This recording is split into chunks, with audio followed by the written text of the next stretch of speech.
لما حد يجي يقول لي هو في حاجه اسمها كيكه شوكولاته صحيه وتكون طعمها حلو، اروح على طول عامله له الكيكه دي واقول له صحيه دي ولا مش صحيه، حلوه دي ولا مش حلوه، ها ساحره انا مثلا؟ ما هي سهله وحلوه وطعمها قمر اهي.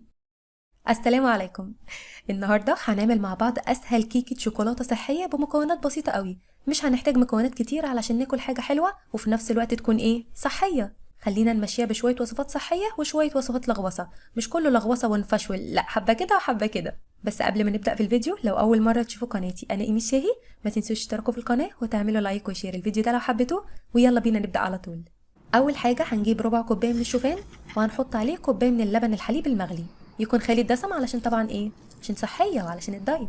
الشوفان اللي انا استخدمته مش الحبه الكامله، ده اللي هو سريع التحضير، هو برضو نفس الشوفان العادي بس بيبقى مجروش كده شويه فبيدوب اسرع. ممكن نستخدم الحبه الكامله مفيش مشكله. نسيبه على جنب لغايه لما يطرى ويبرد كويس، وبعدين هنجيب موزتين وهنقشرهم، وبعد كده هنهرسهم بالشوكه كويس قوي لغايه لما يبقوا طريين قوي مفهومش اي كتل خالص.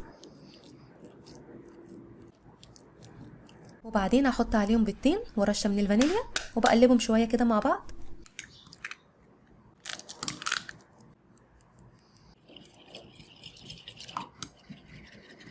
وبعد كده هجيب بقى طبق اكبر شويه علشان ده مش هيكفي، وهحط فيه خليط البيض بالموز، وهحط عليهم 4 معالق كبار من الكاكاو الخام اللي هو من غير سكر، بيبقى مر كده شويه، وهحط عليهم معلقه صغيره من بيكنج باودر، وبقلبهم كويس قوي مع بعض. وبعدين برجع بحط عليهم الشوفان باللبن وبقلب كويس قوي. لقينا الخليط تقيل قوي نزود حبه صغيرين قوي من اللبن بالتدريج، شويه ونقلب شويه ونقلب لغايه لما نوصل للقوام ده بالظبط. كميه الحليب بتختلف على حسب نوع الشوفان اللي بنستخدمه، علشان كده بقول لكم نزود بالتدريج، ملوش معيار معين يعني. نجيب بقى صينيه وبدهنها مسحه بسيطه قوي من الزيت علشان ما تلزقش، ونحط فيها الخليط ونسويه. وبعد كده بدخلها فرن متسخن على درجه حراره 180 لمده تقريبا من 35 ل 45 دقيقه.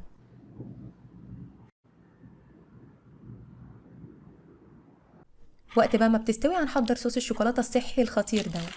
هنجيب 100 جرام من الشوكولاته الدارك اللي هي بتبقى غامقه قوي، بقت متوفره في كل سوبر ماركت، بتبقى سعرها مش غالي زي الشوكولاته التانية العاديه. القالب دوت 200 جرام، انا هاخد نصه، وبعد كده هقطعه حتت صغيره قوي علشان يبقى سهل كده في الذوبان. وبعد كده هسيحها على حمام ميه سخنه، وبعدين هحط عليها نص كوبايه من الحليب برضو يكون خالي ايه الدسم، ويكون سخن قوي، ونقلب كويس قوي مع بعض.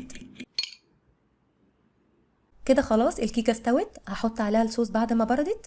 لو لقينا الصوص ابتدى يتجمد كده ويتقل نسيحه تاني على حمام ميه بيرجع سائل تاني زي ما كان. بوزعه كويس قوي وبعدين نرش عليه اي نوع مكسرات تحبوه، والاحسن تستخدموا مكسرات نيه مش محمصه. وبس كده خلاص. والنبي في كيكه حلوه وجميله كده وصحيه. ايوه اهي، امال ايه دي يعني؟ كيكه وشوكولاته، لا وطعمها قمر كمان. عارفين بقى طعم البراونيز كده؟ هي كده حاجه شبهها بالظبط بس دي صحيه.